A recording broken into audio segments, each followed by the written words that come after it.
Bien-aimés dans le Seigneur, que Dieu vous bénisse. Alors, je suis reconnaissant à Dieu d'être encore parmi vous ce mercredi 27 mai 2020. Alors, vous savez que nous sommes toujours dans notre mode de confinement partiel et nous avons pour mission de vous apporter la parole de Dieu, même si aujourd'hui encore au Gabon, il n'est pas encore autorisé aux assemblées d'ouvrir leurs portes.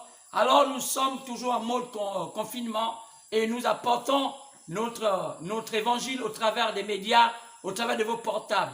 Alors je crois que vous recevez cet évangile et ça vous donne la joie, car il est écrit que l'homme ne vivra pas seulement de pain, mais de toute parole qui sort de la bouche de Dieu. Et je voudrais saluer tous ceux-là qui contribuent pour que ces prédications soient mises en ligne et que vous qui suivez cela partout, je demande au Seigneur de vous bénir.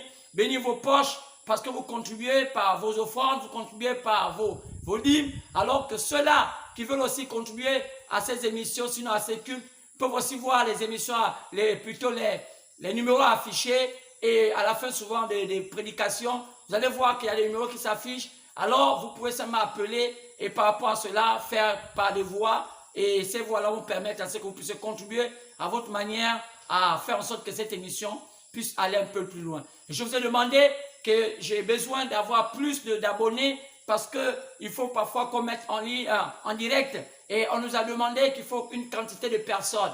Alors cette quantité, il faut au moins au minimum au moins 100 ou 80, je crois que c'est bon. Alors nous sommes déjà presque à une vingtaine, mais j'ai besoin au moins donc à 19, je suis précis. Mais on a besoin au moins d'une centaine. Alors demandez à vos amis de s'abonner, demandez à tous ceux qui sont et envoyez ces vidéos aux gens. Alors je crois que cela va permettre à ce qu'on puisse mettre désormais ces vidéos en ligne et sinon en direct. Alors je voudrais aussi remercier ceux-là qui me reçoivent depuis la Chine, car j'ai des nouvelles de ceux-là qui me reçoivent depuis la Chine, qui disent qu'ils nous reçoivent en Chine. Alors je vais demander que les étudiants chinois, gabonais en Chine, autant pour moi, que Dieu vous bénisse. Partagez cela et ils ont eu la crainte en disant qu'il y a tellement de vérités qui se disent dedans, mais n'ayez crainte, le Seigneur au contrôle et je pense que cela n'a rien à voir à vouloir indexer quelqu'un, c'est simplement que la Bible nous dit que vous connaîtrez la vérité et la vérité vous affranchira et vous rendra libre.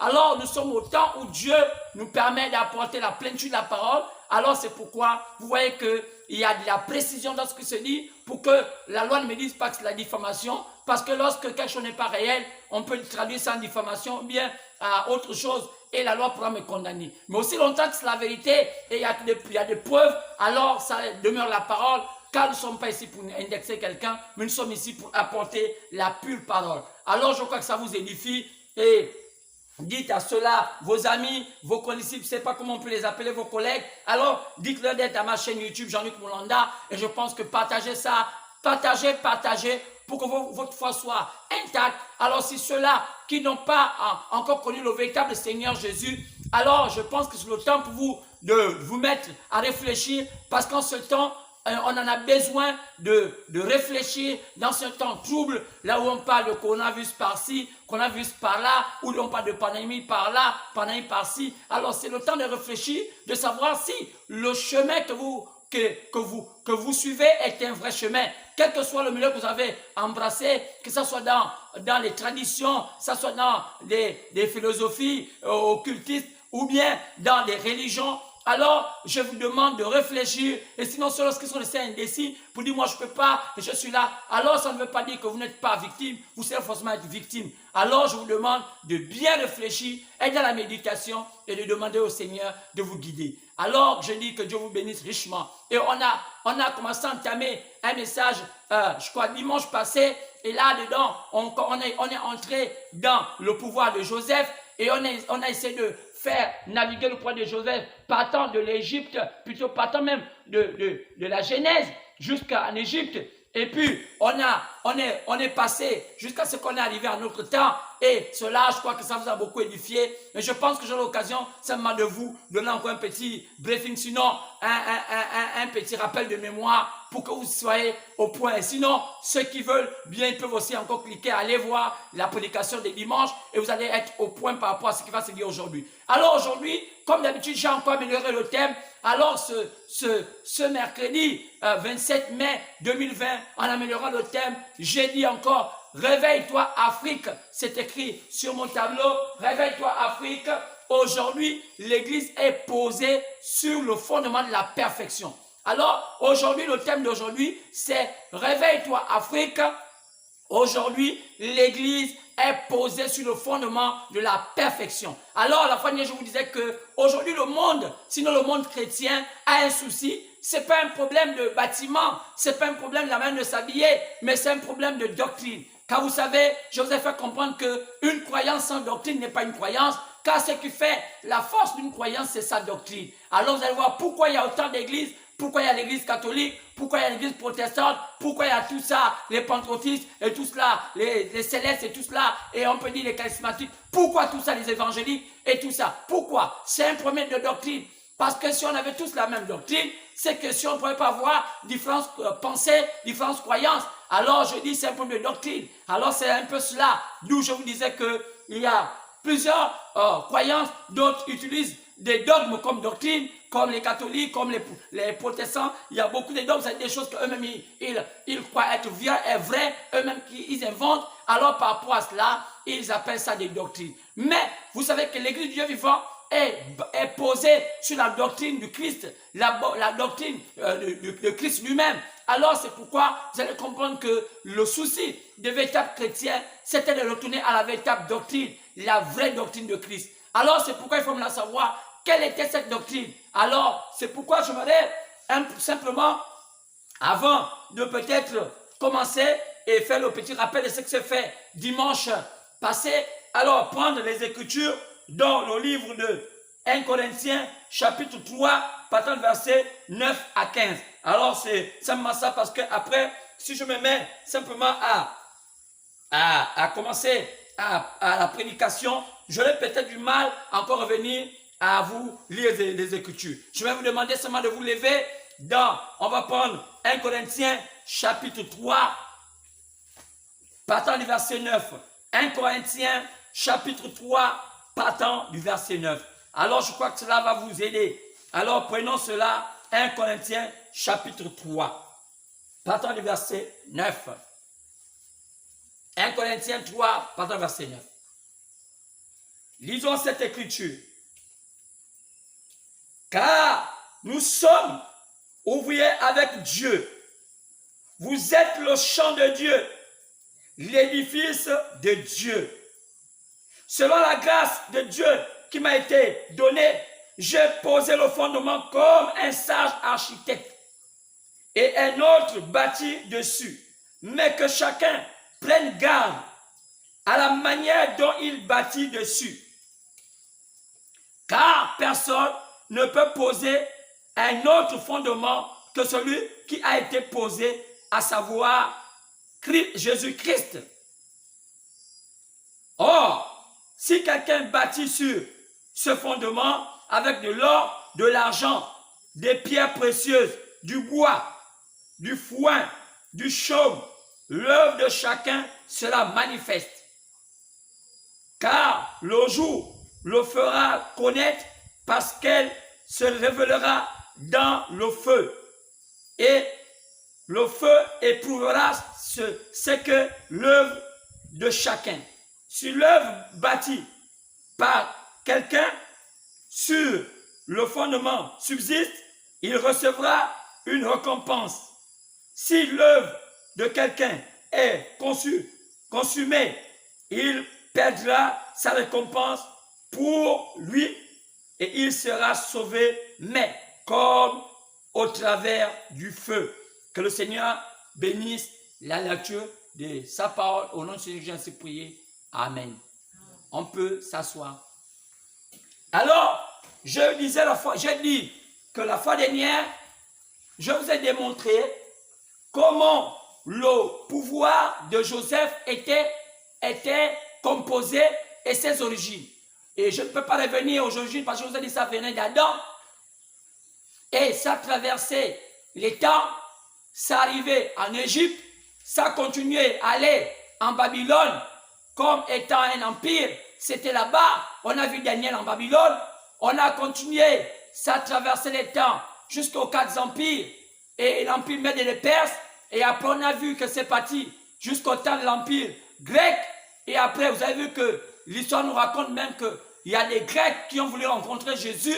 Et lorsqu'ils sont allés, lorsqu'ils ont demandé à Philippe, et ils étaient dessus parce que le Messie qu'ils avaient vu n'était pas le Messie qu'ils s'attendaient, parce qu'ils s'attendaient à voir un Messie qui était peut-être un peu comme leur Dieu. Je vous dis que les Grecs adoraient le Dieu de Babylone. Alors ils s'attendaient à voir peut-être Zeus, ils s'attendaient à voir peut-être Dionysos, ils s'attendaient à voir peut-être Hermès, mais ils avaient vu que c'était un homme qui était d'apparence humble. C'est un peu comme ça comment les gens manquent de connaître exactement comment Dieu travaille. Vous savez que Dieu est tellement grand et que lorsqu'il veut se révéler aux humains, il est tellement humble. C'est un peu l'image du soleil. Lorsque le soleil se lève, il ne fait pas tellement de bruit. Lorsqu'il se couche, il ne fait même pas non plus de bruit. Mais pourtant, le soleil est, on peut dire, l'astre le plus élevé qui est capable de consumer la terre en quelques secondes. Mais pourtant, le soleil ne fait pas de bruit lorsqu'il se lève. C'est un peu l'image de Dieu. Alors, on remarque que c'est parti jusqu'à Rome. Et je vous ai dit que, au temps de Rome, on a vu le Messie. Et c'est là où est né le Messie, comme avait prévu la Bible, selon Moïse, dans Deutéronome 18, 15. Et puis on a vu même d'autres prophètes qui ont parlé de sa venue. On a vu Zacharie parler de sa venue. On a vu Esaïe parler de sa venue. Quand on voit Esaïe 9, on voit Esaïe 7. On parle de la venue du Seigneur et la manière comment il allait venir. Et enfin, au temps des Romains, le Messie est venu. Et c'est là où on a vu le Messie étant sur la terre. Mais le monde n'a pas pu reconnaître cette venue, à part des magiciens, à part ce qu'on appelle aujourd'hui des gens de lumière qu'on appelle les mages. Alors il y avait des mages qui ont reconnu que le Messie était sur la terre. Mais les pasteurs de ce temps, les églises de ce temps ne reconnaissaient pas que le Messie était là. Alors l'histoire doit se répéter, car l'histoire nous dit dans les Écritures qu'il y aurait de nouveau sous le soleil et que tout ce qui a été fait va encore être fait. Car ce n'est que nous qui tournons. Et c'est exactement ça. Donc c'est pourquoi je remarque qu'aujourd'hui, le monde est encore aveuglé à nouveau. Malgré tout ce qu'on dit, malgré tout ce qui est dit, malgré les événements que la science nous montre, les gens ne croient pas. Même quand la science vient attester que cela est clair, mais les gens ne croient pas. Mais qu'est-ce qui les aveugle? La religion. C'est pourquoi j'ai donné dans mes avant-propos que la religion serait entre les mains du diable. Et la religion ne vient pas de Dieu. Aucune religion ne vient de Dieu. Alors, c'est pourquoi je disais la fois dernière, lorsque Jésus est venu, vous savez qu'il fut crucifié. Quand je vous ai dit qu'il n'y avait que 3 calendriers de témoignages sur la terre, selon 1 Jean, chapitre 5, partant du verset 7 à 8, je dis à un qui devait passer par quelque chose qui allait marquer son passage, c'était l'eau. Et l'autre qui allait passer par, ce qui allait marquer son passage, c'était le sang. Et le dernier, son passage allait être marqué par l'esprit. Alors on a compris que celui qui a marqué le premier passage, c'était Moïse. Car Moïse avait ouvert la mer Rouge avec son bâton et sous l'ordre de l'Éternel. Et alors la mer se sépara. Alors le peuple d'Israël passa lorsqu'il était sous l'oppression de l'Égypte. Et c'était l'eau. Et on voit que Jésus, ce qui a marqué son passage sur la terre, c'était le sang. Un homme innocent qui n'a rien fait, qui va donner sa vie pour l'humanité. Qui était cet homme? Il était dit qu'il serait comme l'agneau de Dieu qui ôte le péché du monde. Alors qui était cet agneau de Dieu? C'était Dieu sur la forme humaine. Même si aujourd'hui, beaucoup de gens disent que c'est pas vrai, mais tout est clair. Quand on voit la manière dont il a été conçu, quand on voit tout ce qu'on dit de cet homme, on voit qu'il n'avait rien de humain. Il était Dieu sur la forme humaine. Alors, il manquait une autre personne. C'était qui? Celui qui devait venir sous l'onction du Saint-Esprit. Comme avait dit Jésus dans Jean, chapitre 16, partant du verset 12. Alors, il a parlé du consolateur. Jésus fait comprendre qu'il dit, il vous connaît toute la vérité. Et quand on parle il, c'est la 3e personne du singulier. Alors, je vous ai fait comprendre qu'un esprit n'a pas de genre. Un esprit n'est ni femelle, ni mâle. Parce que l'esprit prend le genre, la personne qui l'habite. Alors, si Jésus précise qu'il vous conduira, ça veut dire qu'il serait mâle, il serait un homme. Donc le Saint serait dans un homme, dans un homme. Alors c'est pourquoi on a compris que quelque chose s'est passé au temps de la fin. Qu'est-ce qui allait se passer au temps de la fin? Daniel nous dit que dans le livre de Daniel, chapitre 12, verset 4, qu'un livre devait être dévoilé au temps de la fin et que tout le monde devait le lire et la conscience devait augmenter. Donc, le monde entier s'attendait à ce livre. Comment le livre là allait être dévoilé? Le livre là a été dit que c'est seul au temps de la fin qu'on allait connaître le contenu du livre. Alors, tout le monde attendait le temps de la fin. Et on voit encore le prophète Malachie, 4 Malachie, nous dire qu'au temps de la fin, il doit avoir un prophète. Alors, toutes ces questions-là taraudaient le connaisseur de la parole, le connaisseur des choses sacrées. D'où, lorsque Jésus est venu, alors premièrement, c'était d'abord Jean-Baptiste, on lui posait la question, es-tu cet Élie qui viendra? Car la Bible dit que cet Élie qui vient précède la fin. Après son passage sur la terre, le monde doit prendre fin. Alors, c'est pourquoi cette question taraudait les esprits des gens durant toutes les années. Ils ont vu, lorsqu'ils ont vu Jean-Baptiste, ils ont dit que c'était lui. Mais Jean-Baptiste a dit qu'il n'était pas moi. Dans le livre de Jean, chapitre 1, verset 19, alors Jean-Baptiste a répondu, pour le lire. Jean m'a dit, ce n'est pas moi, Élie qui viendra. Alors, chacun devra connaître sa position. Jean-Baptiste ne pouvait pas mentir. Il a dit la vérité. C'est pourquoi Jésus, dans le livre de Matthieu, chapitre 17, verset 10 à 11, va dire que Élie là viendra. Il viendra rétablir toutes choses. Comment Élie viendra rétablir toutes choses? Est-ce que ce n'est pas le Messie qui vient rétablir toutes choses? Pourquoi Jésus dit, donne les prérogatives à Élie? Il dit, c'est cet Élie-là qui viendra rétablir toutes choses. Alors, remarquez que dans le livre de Malachie 4, verset 4 chapitre 4, verset 5 à 6, il est dit que souvenez-vous de la loi de Moïse, auquel j'ai prescrit en Horeb pour tout Israël. Mais qu'est-ce qui se passe en Horeb? Quand on regarde bien, en Horeb, selon Deutéronome 18, partant du verset 16, il est dit que quelque chose s'est passé en Horeb. Le peuple a dit à Moïse, on ne veut plus entendre parler de Dieu, mais on veut maintenant que Dieu passe au travers d'un homme. Alors c'était ce que c'était dit en Horeb. Donc Malachie 4 aussi va avoir les mêmes prérogatives. Donc Dieu doit passer par lui pour parler aux hommes. C'est ce qui s'était passé en Horeb. Et écoutez bien, lisez bien les Écritures, c'est ce qui s'était passé en Horeb. C'est que Dieu parle au travers d'un homme. Dieu parle au travers d'un prophète. Alors, c'est pourquoi, la même devait se répéter, c'est pourquoi ce prophète devait naître au temps de la fin. Oui, il vient au temps de la fin, avant que le monde ne soit embrasé, le monde soit comme la chaude, donc comme la cendre.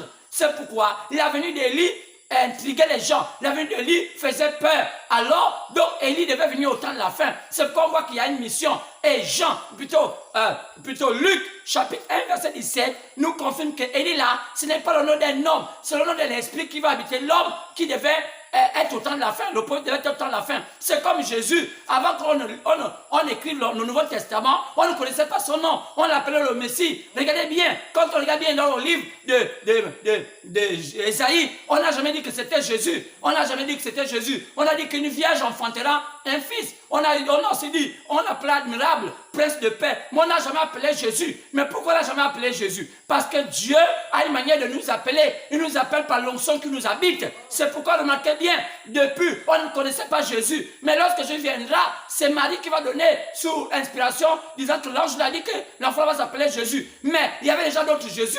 On pouvait dire que ce n'était pas lui. Mais il y avait les signes qui l'accompagnaient. C'est pourquoi il faut faire attention dans la mauvaise compréhension de la parole qui est inculquée par de faux pasteurs, de fausses croyances, des faux, parce qu'ils ne connaissent pas la parole. Alors, c'est clairement ce qui va se passer au temps de la fin. Car cet Élie, ce n'est pas le nom de la personne, mais c'est le nom de l'esprit qui va l'habiter. C'est pourquoi cet esprit-là est aussi dans Jean-Baptiste. C'est lui qui était le premier Élie, qui a montré la première venue de Jésus. Alors, il est prévu aussi que le même esprit-là qui était Jean-Baptiste ne doit plus seulement amener les cœurs des pères vers les enfants, parce que c'est ce que Jean-Baptiste a fait, amener les cœurs des pères vers les enfants, parce que les pères étaient égarés. Après de quoi? Après la religion, parce qu'ils étaient déjà habitués à être religieux.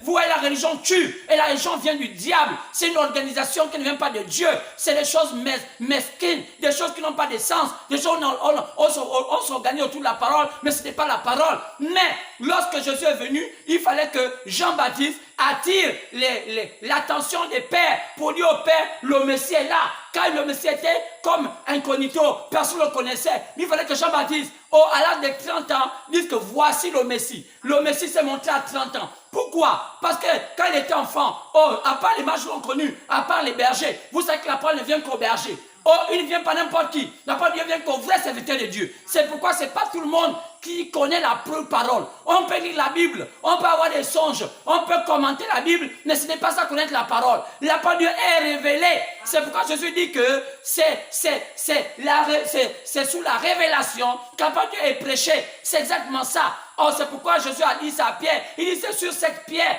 que je bâtirai mon église. Pas sur Pierre. Non, il y a une différence entre sur Pierre et sur cette pierre. Donc, sur cette pierre avait dit, sur ce que Pierre avait dit. Quoi, c'est la révélation. Donc, les catholiques qui disent que c'est sur Pierre, ça c'est, oh, je vais dire de la magie, ou bien je ne sais pas comment on peut appeler ça, la sorcellerie, parce que c'est sur un mort qui veulent bâtir l'église. Quand je n'étais pas mort, il est mort, il est ressuscité. Oh, peut-être qu'on pourrait même dire que c'est sur Jésus, comme font les protestants, car la Bible dit que ce n'est pas sur Jésus qui est bâti l'église. L'église est bâtie sur la révélation de qui est Jésus. Amen. Il y a une différence, c'est comme les protestants se sont allés au mur. Parce qu'ils disent que l'église est bâtie sur Jésus. Non, l'église est bâtie sur la révélation de qui est Jésus. Parce que durant le temps, il a changé les dispensations. Alors, c'est pourquoi Élie là, lui, quand il vient au temps de la fin, il vient, l'Esprit là vient maintenant pour amener les cœurs des enfants vers les cœurs de père. Dans Jean-Baptiste, il a amené des cœurs de père vers les enfants. Mais cette fois-ci, il va maintenant amener les cœurs des enfants vers les cœurs de père. Pourquoi? Parce que le Messie va maintenant être parmi les pères. Il va d'abord amener les enfants de Dieu vers la foi apostolique. Là où tout s'était arrêté. C'est pourquoi vous remarquez que tout est clair. Et quand on arrive maintenant au 1er siècle, on voit que Jésus est tué. On voit que les apôtres commencent leur ministère. Et leur ministère va durer à peine 20 ans. Ça serait maintenant en quelle année? En 53. C'est à cette époque-là qu'on voit un homme qui était tellement loin d'une manière spéciale qu'on appelle l'apôtre Paul, qui a commencé à avoir un ministère brillant. Mais l'apôtre Paul nous dit dans Romains 11:11 que Dieu l'a fait apôtre des nations. Que veut dire apôtre des nations? Mais il y a une onction, une onction merveilleuse dans l'apôtre. Apôtre veut dire celui qui est missionnaire, celui qui bâtit. Oui, l'apôtre Paul, celui à qui Dieu a donné la mission de bâtir, selon l'ordre qui a été écrit dans Actes chapitre 15, verset 13 à 14. Il dit, je vais d'abord, Dieu d'abord. C'est Jacques qui dit, taisez-vous, écoutez.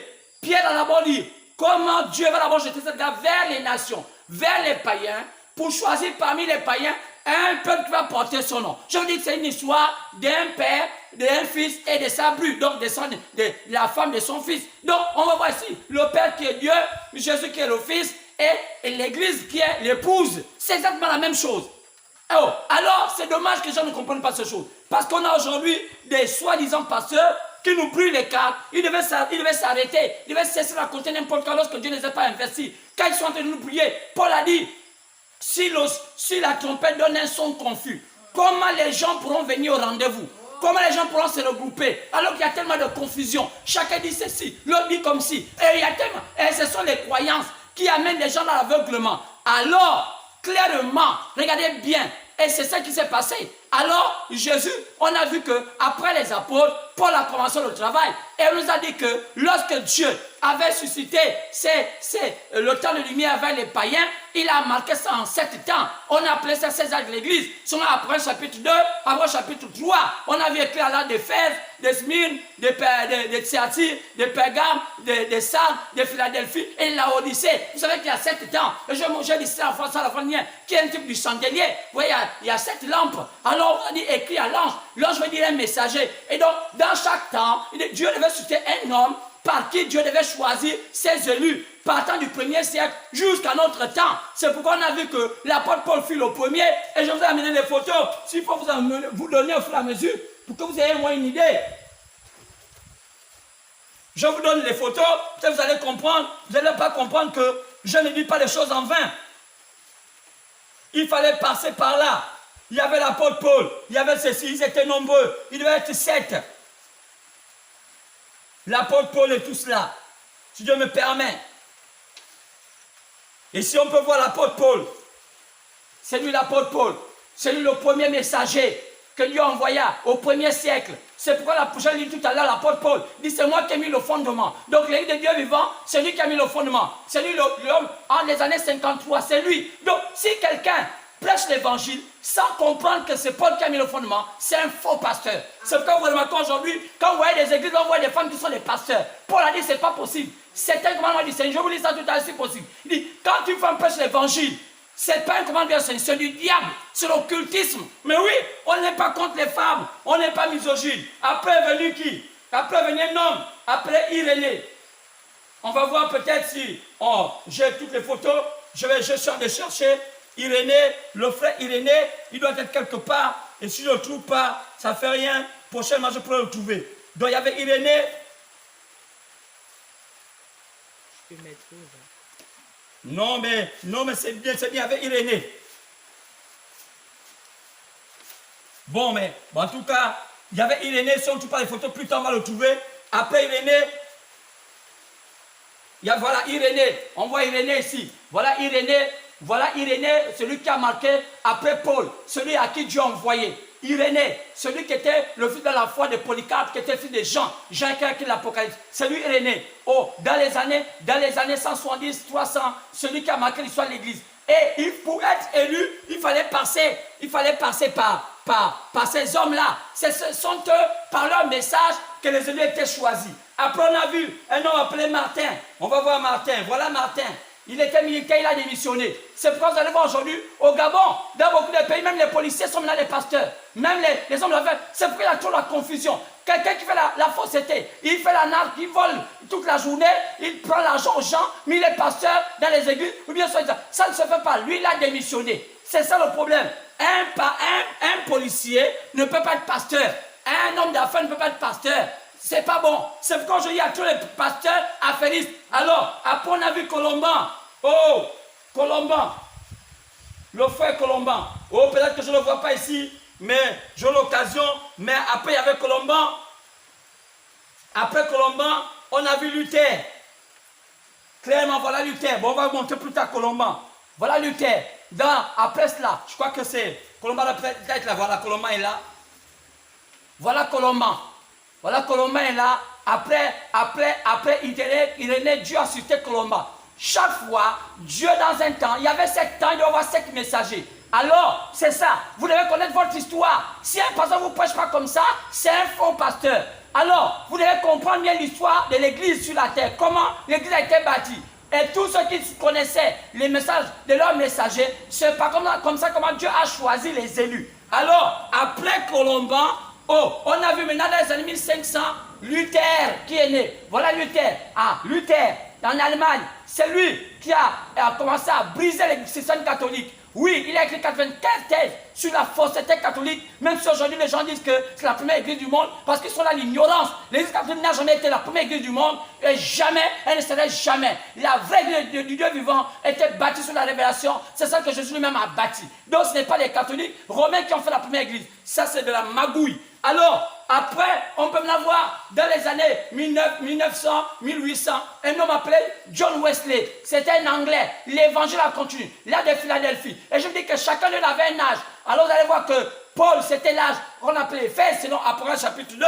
Et Paul, c'était Éphèse. Irénée, c'était Smyrne. Colomban, c'était Thyatire. On peut dire, et puis Martin,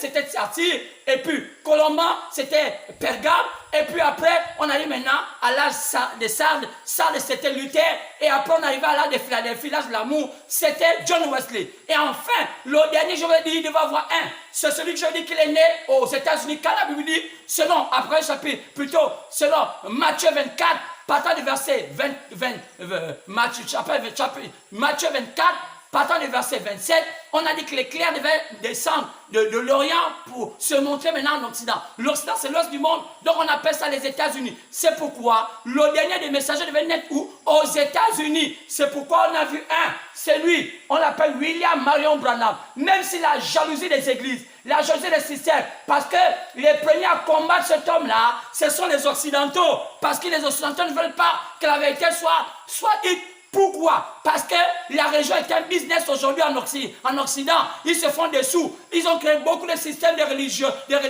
Ils ont imbibé ça sur la terre avec le nom de Jésus. Jésus a dit clairement, il a dit ça clairement dans le message comment on appelle, Matthieu 24. Il dit, plusieurs viendront à mon nom. Quoi c'est? Au nom de Jésus. C'est pourquoi Jésus dit la fois dernière que L'église ne doit pas avoir peur de la franc-maçonnerie. Ce n'est pas la franc-maçonnerie qui est l'ennemi de l'église. L'ennemi de l'église, c'est la religion. Car l'église ici, ce n'est pas un seul bâtiment. Non, l'église, ce sont les constructions des enfants de Dieu qui sont remplis du Saint-Esprit. Ce sont là dont Dieu appelle l'église. Ils doivent avoir peur des religions. Les religions, leur travail, c'est de tuer l'âme. Leur travail, c'est de tuer tout ce qui bouge, qui ne veut pas vous amener dans le droit chemin. Mais la franc-maçonnerie tue la chair parce que les gens sont occultes. Mais en réalité, ce ne sont pas les plus dangereux. Si vous n'êtes pas dans le monde du flou, si vous n'êtes pas dans le monde du flou, là, ils ne vont pas vous tuer. Mais si vous voulez gagner la vie dans le monde du flou, vous allez commencer à les rencontrer. Parce qu'ils sont scientifiques. Leur conception de la vie, c'est la science. Alors, quoi que des gens qui ont bâti la terre en leur de conception, vous pensez facilement les arracher, le monde comme ça. Non, ils sont là pour un but. Mais ce que tu l'âme, ce que tu l'âme et que tu te perds à jamais, c'est la religion. Parce qu'on inculque ton âme dans la fausseté. Ton âme est remplie de la fausseté. C'est ce qui fait qu'aujourd'hui, les peuples africains sont affaiblis. Alors, ce que je vous ai montré avant de dire que celui à qui Dieu devait donner l'onction suprême, celui à qui Dieu devait donner l'esprit d'Élie, s'appelle William Marion Branham. Ce n'est pas qu'une chose, je suis branhamiste. Non, je vous restitue l'histoire. Il y a une histoire, chaque chose a une histoire. Quand vous regardez dans la vie, chaque chose a une histoire. La voiture a une histoire, la maison a une histoire. Toute chose sur terre, le pantalon a une histoire. Il y a toujours une histoire. Si vous voulez connaître quelque chose, allez à son histoire. Donc, ne cessez de raconter n'importe quoi. C'est pourquoi il n'y a pas. Si je vois les gens, il y a les systèmes branhamistes, c'est parce que ce sont des gens qui se sont égarés, qui ont décidé de défier William Branham pour lui faire de lui un Dieu. Non, si Dieu lui a donné l'onction, qui est tellement élevé au XXe siècle, c'est parce qu'il avait une mission élevée, comme il avait donné à Moïse. Ça ne voulait pas dire que Moïse était Dieu, mais Dieu parlait d'une manière particulière pour un but précis. C'est pourquoi Jésus-Christ, qui était parti et qui allait revenir, il était écrit que la même année partie, il devait revenir. Acte chapitre 1, partant du verset 9, on a vu ça jusqu'au verset 11. Il est parti dans une nuée. C'est qu'on a remarqué que celui à qui on a vu cette même nuée-là, c'est quand William Branham était sur la terre, en Arizona, à l'ouest des États-Unis, alors qu'il a une mission. Lorsque Dieu allait lui faire révéler la parole, la révélation des 7 sceaux, c'est l'homme appelé William Branham qui a reçu l'ordre d'ouvrir les sceaux, mais qui allait ouvrir cela alors qu'il était écrit dans Apocalypse chapitre 5 que seul l'agneau qui avait une mission de connaître cela qui était à l'intérieur du livre des sceaux. Alors le livre a été caché, tous les mystères de la vie. Alors, pourquoi cela a été donné à William Branham? Parce que c'est